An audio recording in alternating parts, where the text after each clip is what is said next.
ঘুম থেকে উঠে চা খেয়ে ও বাবানকে স্যারের বাড়িতে নামিয়ে দিয়ে চলে আসলো বাড়ি। ঘড়িতে বাজে 8:30। বাবানকে স্যারের বাড়ি থেকে বাড়িতে নিয়ে এসে ব্রেকফাস্ট কমপ্লিট করে মেশিন নিয়ে ও চলে গেল গোড়াবাজার সেন্টারের জন্য। দুপুর 12টার সময় হঠাৎ করে ঝমঝমিয়ে বৃষ্টি নেমে গেল।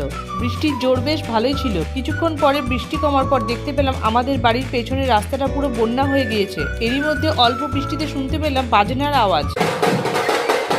দেখলাম বরপক্ষ হালকা বৃষ্টিতে বাজনা বাজিয়ে জল সাজতে যাচ্ছে। বাবান করলো রাতের জন্য হোয়াইট সস পাস্তা। আবার প্যাক করে আমরা তিনজনে বেরিয়ে পড়লাম গাড়ি চালানোর জন্য, কারণ গাড়ি সার্ভিসিংয়ের পর আমাদের গাড়ি একদম চালানো হয়নি।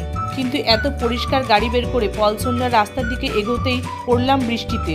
সামনে যত এগোতে থাকি বৃষ্টি তত বাড়তে থাকে, তাই কিছু দূর গিয়েই আমরা গাড়ি প্যাক করে রওনা হলাম বাড়ির পথে। একে বৃষ্টি, তার উপর আবার বিদ্যুতের ঝলকানি। কিন্তু অবাক কাণ্ড, আমরা বহরমপুরের রাস্তায় ঢুকতেই দেখলাম রাস্তা পুরো শুকনো, এদিকে কোনো বৃষ্টি নেই।